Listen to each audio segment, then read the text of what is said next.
So it looks like after 3 years of waiting, my beloved Apple Watch is finally getting a true update and a true upgrade. And in this video, we're going to talk about all the amazing things coming, and even holding off on getting one, this is definitely going to be the year to get one. Let's talk about everything we know about the Apple Watch Ultra 3. But now if you do enjoy videos like this one where we keep you up to date on all things Apple, consider subscribing to the channel because it motivates us to make more videos like this. But now let's talk about that Ultra 3 and all the changes we expect. But now, to give everybody a little bit of context on the iterations of the Apple Watch Ultra, it first came out in 2022, and it was marketed to people that did some extreme sports, or they were in extreme conditions, examples like deep sea diving, as well as extreme hiking, or ultra marathon runners, people that needed longer battery life, and needed as much data as possible, and pretty much just the best that Apple can put together in an Apple Watch form factor. And the analogy that I like to use with the Apple Watch Ultra is that the best-selling car here in America is a Ford F-150 pickup truck. And of course, that car is made to be on construction sites, it's made to go off-roading, it's made to tow a bunch of heavy stuff and fill up the bed of the pickup truck. But most people just end up taking it to the grocery store or to a Costco or Sam's Club for some wholesale buying, and that's pretty much it. And that's kind of what the demographic of the Apple Watch Ultra has been.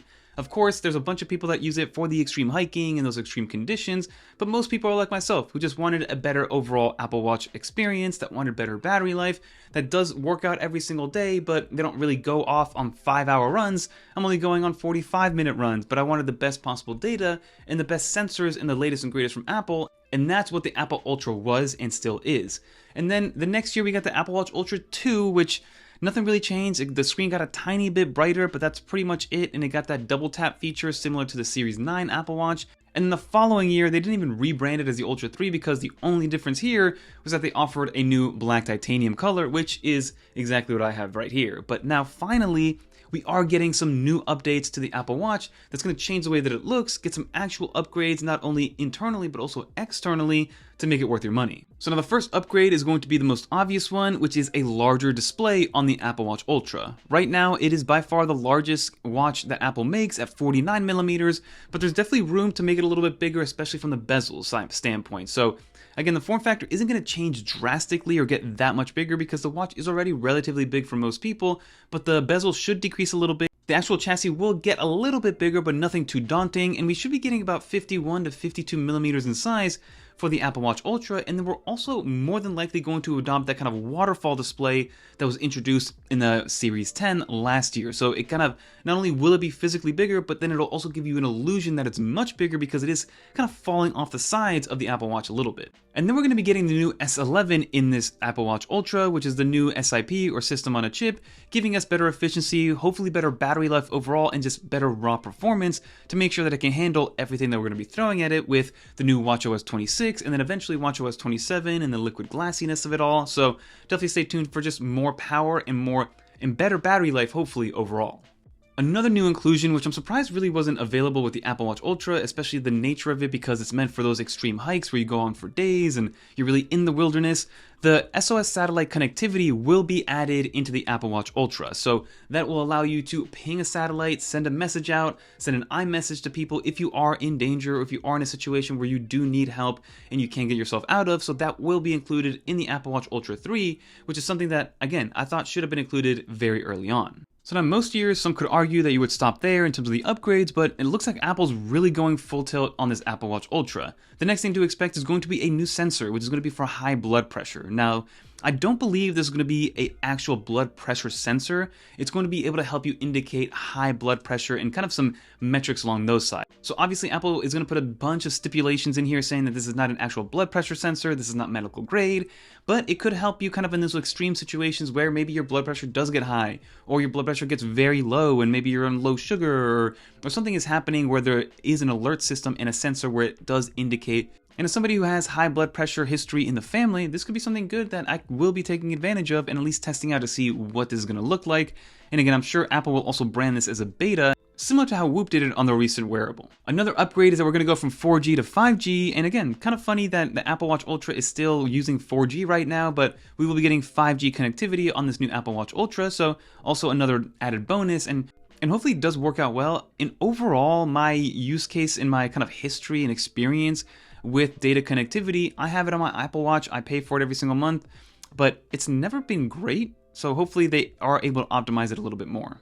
And then we will be getting on that new display the LTPO3, which is going to be the latest in terms of high and low refresh rate. So it will be able to give us that always on display that's been on the iPhones for a little while now, at least the pro level iPhones, going all the way down to 1 Hz to at least give us the time, let us know maybe some indicators that are on there, but the always on display will be available for your Apple Watch Ultra 3. And then like I mentioned, with that waterfall display, it's going to be that wide angle OLED, which will again just make it feel a little bit bigger when it really isn't that much bigger than it really is. And now let's quickly talk battery life here, because again, the Apple Watch Ultra, yes, is the best battery life in any Apple Watch.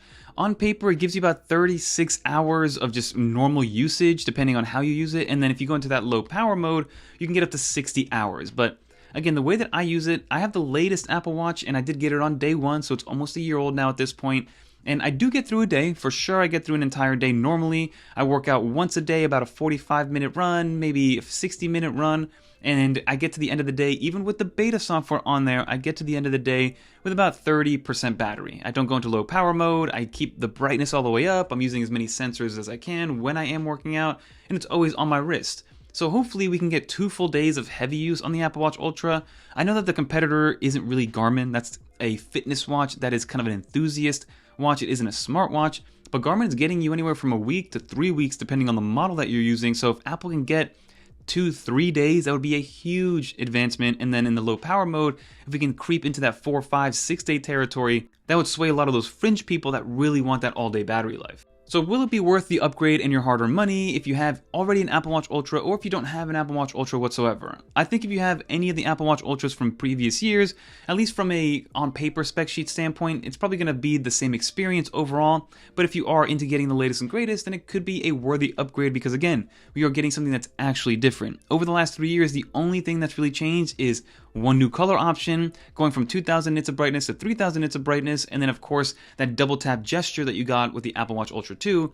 And if anything, the Apple Watch Ultra actually got worse because we lost that O2 sensor after Apple had that crazy lawsuit. So if anything, I think the Apple Watch Ultra 1 is the best one out of all 3 of them that have been out for the last 3 years, but I do think this is going to be worth an upgrade. If they can deliver on battery life, if they can deliver on it being a little bit slimmer in terms of the case, but also have a larger display, and then finally, if they can just optimize everything else around watchOS 26 to make it the most usable and the most easy to use as possible. I think that would be a worthy upgrade.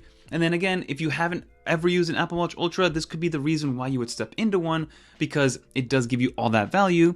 But I wonder how much they're going to price this thing at. I could see them pricing it maybe at $899 to start off. The Apple Watch Ultra 2 in black titanium with their new kind of Milanese loop, I paid $899 for. So I can see them doing with the regular band, it also being $899. But let's see exactly how Apple is going to end up pricing this out. But let me know in the comment down below what you think. If you made it to the end, leave a little dolphin in the comments down below so I know you made it to the end. And also leave a comment down below how you use your Apple Watch. Do you use it every day? Do you use it for mostly notifications? Do you use it as a smartwatch?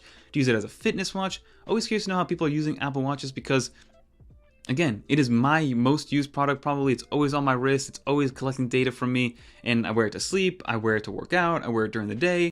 And then lastly, let me know if you think you're going to upgrade to this Apple Watch Ultra 3. Always curious to know. But if you want to watch more videos like this, like my full in-depth review of the Apple Watch Ultra 2, definitely click on one of these videos right here. Until next time, I'm Fernando. Peace, everyone.